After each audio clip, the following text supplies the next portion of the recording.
வணக்கம். செல்வகுமாரின் சூரியனின் குத்துக்கதிர் குறித்த ஆய்வறிக்கை 2024 ஏப்ரல் 14 ஞாயிற்றுக்கிழமை. அறிக்கை இன்று ஏப்ரல் 14 சித்திரை 1 மதியம் 12 மணி 20 நிமிடத்திற்கு சூரியனின் குத்துக்கதிர் விழக்கூடிய இடம் எது?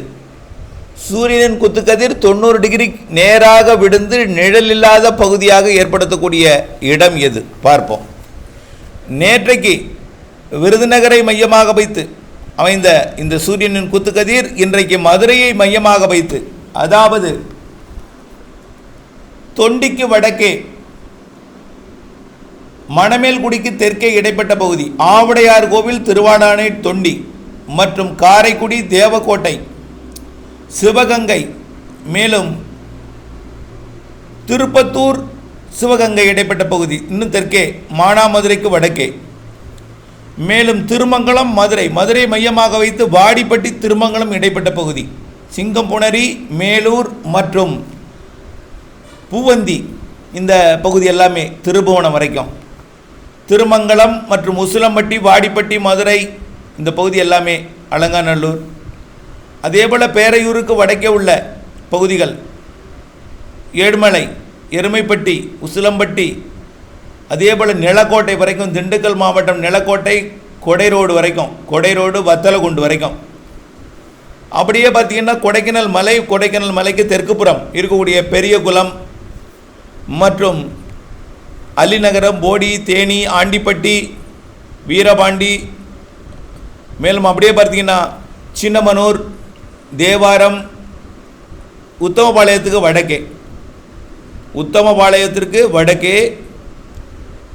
கொடைக்கானல் மலை வரைக்கும் உள்ள இடைப்பட்ட பகுதி, திண்டுக்கல் மாவட்டம் தெற்கு ஓரம், தேனி மாவட்டத்தின் வடக்கு முக்கால் பகுதி, மதுரை மாவட்டத்தின் வடக்கு முக்கால் பகுதி, திண்டுக்கல் மாவட்டத்தோட நத்தம் மற்றும் கொடை ரோடு மற்றும் அதற்கு தெற்கே உள்ள பகுதிகள்.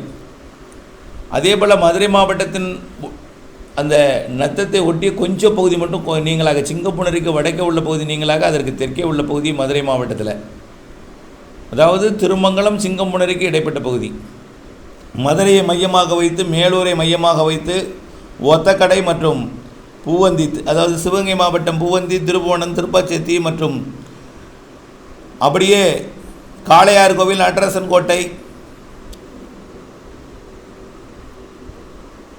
தேவக்கோட்டை, காரைக்குடி, பிள்ளையார்பட்டி, திருப்பத்தூர் இந்த பகுதியை மையமாக வைத்து, புதுக்கோட்டை மாவட்டத்தில் எடுத்திங்கன்னா ஆவுடையார் கோவில் மற்றும் அம்மாப்பட்டினம், கோட்டைப்பட்டினம், ஜெகதாப்பட்டினம், மீமிசல், அப்படியே தொண்டி வரைக்கும், திருவற்றியூர் இதற்கு வடக்கே உள்ள பகுதிகள்.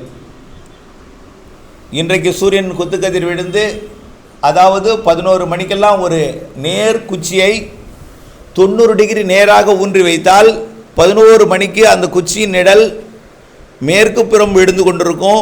நேரமாக ஆக 12 மணி 17-18 நிமிடத்துக்கெல்லாம் அது அதன் பாதத்திற்கு வந்து உச்சி நேரம் 12:20 அது நிழலில்லாத பகுதியாக மாறிடும். பிறகு படிப்படியாக அதோட நிழல் மேற்கு புறத்தில் இருந்த நிழல் உச்சிக்கு பாதத்திற்கு வந்து நிழலில்லாத பகுதியாக மாறி பிறகு கிழக்கு புறத்தில் விட தொடங்கும். ஆனால் அதே நேரத்தில், அதாவது மதுரைக்கு தெற்கே உள்ள விருதுநகர் பகுதியில் சூரியனின் குத்துக்கதிர் வடக்கே சென்றுவிடும் என்பதில் தெற்கே நிழல் விடும். திருச்சி மற்றும் திண்டுக்கல், மணப்பாறை, புதுக்கோட்டை, வேடசந்தூர் இந்த பகுதியிலெல்லாம், பழனியெல்லாம் இந்த பகுதியிலெல்லாம் நிழல் வடக்கு புறத்தில் விடும். மதுரையை மையமாக வைத்திருக்கக்கூடிய பகுதியில் நிழல் அதன் பாதத்திலே விடும். சூரியன் குத்துக்கதிர் விடக்கூடிய நாளில் கடுமையான வெப்பம் இருக்கும் என்று எதிர்பார்க்கப்பட்ட நிலையில் காற்று சுழற்சி வந்து கடற்காற்றை மேலெழுப்பி வெப்பத்தை கடலோரம் தணித்து புழுக்கத்தை ஏற்படுத்தி வியர்வை ஏற்படுத்தி ஆங்காங்கே வெப்பசலன இடிமழைப்பை கொடுக்கிறது, மேகமூட்டத்தையும் உருவாக்குறது. மேகமூட்டம் இல்லாத இடத்துல அந்த நேரத்தில் நாம் நிழல் விழுந்து கொண்டிருக்கும். இறுதியில் அந்த 12:20க்கு நிழல் இல்லாத அந்த நண்பகலை காண முடியும். இந்த ஆய்வை மாணவர்களுக்கு ஏற்படுத்தி, அதாவது இது எப்படி ஏற்படுகிறது என்றால், சூரியனின் குத்துக்கதிர் டிசம்பர் மாதம் 21ஆம் தேதி மகர ரேகையில் இருக்கும். அப்படியே மார்ச் 21ஆம் தேதி அது நிலநடுக்கோட்டை அடைந்து ஜூன் 21ஆம் தேதி கடகரேகை வட இந்திய பகுதியை நோக்கி பயணிக்கும் வழியில் தான் இப்போது 9ஆம் தேதி ஏப்ரல் 9ஆம் தேதி குமரி முனையை தொட்டு இப்பொழுது ஏப்ரல் 14ஆம் தேதி மத்திய மாவட்டங்களை நெருங்கி கொண்டிருக்கிறது. மதுரையை மையமாக வைத்து இன்றைக்கு சித்திரை 1 சூரியன் குத்துக்கதிர் மதுரையில் விழுந்து கொண்டிருக்கிறது, இருக்கிறது இன்றைக்கு. அது நாளை மதுரைக்கு வடக்கே உள்ள அந்த அறந்தாங்கி மற்றும் புதுக்கோட்டை மாவட்டத்தை மையமாக வைத்தும் 15ஆம் தேதி 16ஆம் தேதி டெல்டா மாவட்டங்கள் மற்றும் அப்படியே திண்டுக்கல் உடுமலைப்பேட்டை இந்த பகுதியை மையமாக வைத்தும் இப்படியே கொஞ்சம் கொஞ்சமாக வடக்கே போய்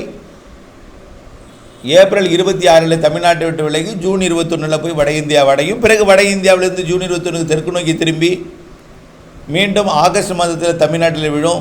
செப்டம்பர் 21 நிலநடுக்கோட்டுக்கு போகும். மீண்டும் டிசம்பர் 21 மகர ரேகைக்கு போகும். இப்படி சூரியனின் குத்துக்கதிர் பூமியோட 23 டிகிரி சாய்ந்த நிலையில் சொல்கிற காரணத்தினால சாய்ந்த நிலையில் சூரியனை சாய்ந்த நிலையில் தன்னைத்தானே சுற்றி கொண்டு சூரியனை சுற்றி நீள்வட்ட பாதையில் சுற்றி வருகின்ற காரணத்தினால இந்த சூரியனோட குத்துக்கதிர் விழக்கூடிய இடம் கடக ரேகையிலிருந்து மகர ரேகை, மகர ரேகையிலிருந்து கடக ரேகை இடைப்பட்ட இந்த பகுதியில் மட்டுமே அமைகிறது என்பதை அறிந்து கொள்ள வேண்டும்.